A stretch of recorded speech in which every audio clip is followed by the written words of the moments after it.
Hello everyone, स्वागत है सभी का हमारे यूट्यूब चैनल में। आज के दिन में गणित के सदस्य माध्य के एक ऐसे प्रश्न को हल करना सीखेंगे जो यूपी बोर्ड एग्जाम 2026 के लिए बहुत ही ज़्यादा महत्वपूर्ण है, क्योंकि यह प्रश्न यूपी बोर्ड एग्जाम 2024, 2023, 2019, 2017 और 2015 में कुल 6 अंकों में पूछा जा चुका है। और जो है इस प्रश्न के प्रबल पूछे जाने की संभावना है, क्योंकि यूपी बोर्ड में इसी तरह के प्रश्न पूछा जाता है कि पी का मान ज्ञात कीजिए। तो यहाँ पे इस प्रश्न में हमें जो पी का मान ज्ञात करना है, इसको हम जो है बहुत ही आसान तरीके से ज्ञात कर सकते हैं। यह प्रश्न बहुत ज्यादा कठिन नहीं है। अगर आपको गणित में कुछ भी नहीं आता है तभी भी इस प्रश्न को समझाने की गारंटी मैं आपको देता हूं। तो जैसे कि हमारा क्वेश्चन दिया गया है, निम्नलिखित आंकड़ों का माध्य 21 है, मतलब इसका जो माध्य दे दिया है इस जो प्रश्न का, कह रहा पी का मान ज्ञात कीजिए। देखिए यहां पे कभी भी आपको जो है माध्य वाला अगर जो आपको प्रश्न दे, वो भी जो टेबल वाला, ये टेबल वाले को हम लोग जो है वर्गीकृत आंकड़ा कहते हैं। यानी कि जो ये टेबल बना के हमें जो प्रश्न देता है, तो यहां पे इसको हम लोग जो है वर्गीकृत आंकड़ा कहते हैं। क्या कहते हैं? वर्गीकृत आंकड़ा। ये हमारा वर्गीकृत आंकड़ा वाला प्रश्न है। कभी भी आपको वर्गीकृत आंकड़ा वाला प्रश्न 2 कॉलम में देगा, ठीक है। यहां पे 2 कॉलम दिया है, तो फिर आपको जो है हल में 3 कॉलम लेके चलना है। मतलब आपको 3 कॉलम हल में बनाकर हल करना है, ठीक है। पहला तो 2 कॉलम, ये जो दोनों कॉलम है, ये दोनों कॉलम वही रहेगा जो आपका प्रश्न में दिया है। तीसरा कॉलम किस चीज का है वो मैं आपको बताऊंगा। तो जैसे कि हमारा पहला जो कॉलम है, पहले कॉलम एक्स वाला है तो एक्स यहां पे लिख दीजिए, एफ वाला दूसरा कॉलम तो एफ यहां पे लिख दीजिए, और जो तीसरा कॉलम होता है ये आपका एफ गुणे एक्स होता है, ठीक है। अब यहां पे एक्स का जो मान दिया है, क्या दिया है? 10, तो 10 लिखिए। फिर जो 15 दिया है तो ये तो फिर यहां पे आपको 15 लिख देना है। फिर आपका 20 दिया है तो 20 लिख दीजिए। फिर यहां पे आपका 25 दिया है तो 25 लिख दीजिए। फिर यहां पे आपका 35 दिया है तो यहां पे 35 लिख दीजिए।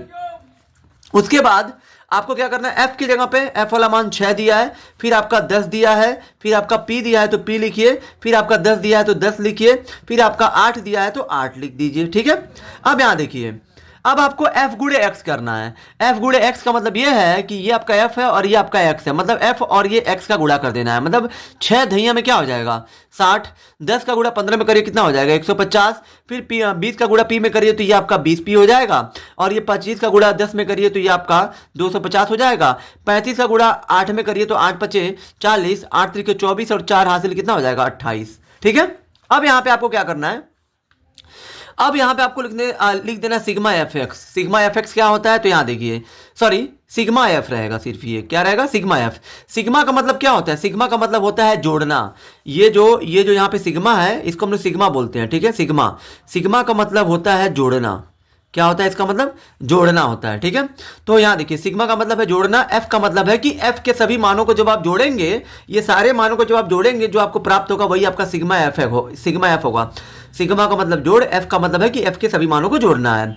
तो यदि आप किसको किसको आप जो जोड़ेंगे, 6 को, 10 को और ये 8 को, क्योंकि ये p है, p एक अचर है, ठीक है। अचर चर में नहीं जोड़ता है, तो चरों को पहले आप जोड़ेंगे। 10 और 6 16, 16 10 कितना हो जाएगा? 26, 26 8 कितना हो जाएगा? 34। तो यहाँ पे आपको लिख देना है 34, और ये p जो है, p को प्लस के रूप में ऐसे ही लिख देना है, ठीक है। अब उसके बाद यहाँ पे आपको लिखना है sigma F x. Sigma F x का मतलब, तो एफ सिग्मा का मतलब अभी मैंने जस्ट आपको बताया, सिग्मा का मतलब है जोड़ना, और जो एफ एक्स का मतलब है कि एफ एक्स के सभी मानों को जोड़ना है। तो आप किसको किसको जोड़ोगे? 60, 150, 250 और 280 को जोड़ेंगे, ठीक है। तो जब आप 60, 170, 250 और 280 को जब आप जोड़ेंगे ना, इसको जिसको मैंने टिक किया, क्योंकि इसके साथ p है तो p वाला इसमें नहीं जुड़ेगा, ठीक है।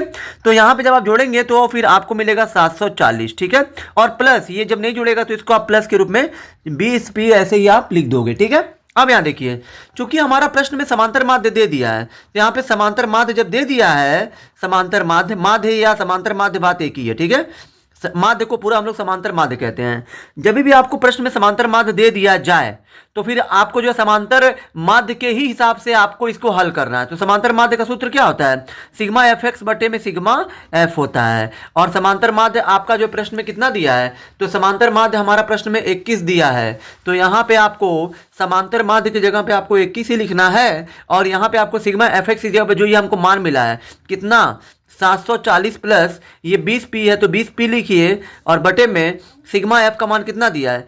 34 प्लस p है तो 34 प्लस p लिखिए। अब देखिए यहाँ पे इन जो है दोनों पक्षों में कुछ भी हल नहीं होगा, तो जब दोनों पक्षों में कुछ नहीं हल होगा तो आप क्या करिए, 21 के नीचे 1 कर लीजिए, ठीक है। और यहाँ पे दोनों पक्षों में जब कुछ नहीं हल होता है तो इस कंडीशन में हम लोग जो तिरछा गुणा करते हैं। तिरछा गुणा का मतलब ये है कि यहाँ पे 21 का गुणा आप 34 प्लस पी में करेंगे, यानी कि 21 का ये गुणा आप इसमें करेंगे, 34 प्लस पी में करेंगे, और आप 1 का गुणा इसमें करेंगे 740 प्लस 20 पी में। तो यहाँ पे जब आप 1 का गुणा इस पूरे में करेंगे तो आपको जो इतना ही मिलेगा 740 प्लस 20 पी ही मिलेगा, ठीक है।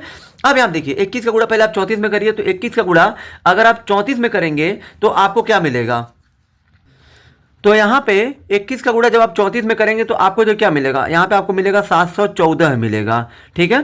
क्या मिलेगा आपको, 714 है, और यहाँ प्लस है तो प्लस करिए, फिर ये 21 का गुणा पी में कर लीजिए, तो ये आपका हो जाएगा 21 पी, और इधर आपका क्या बचा है 740 प्लस 20 पी, ठीक है।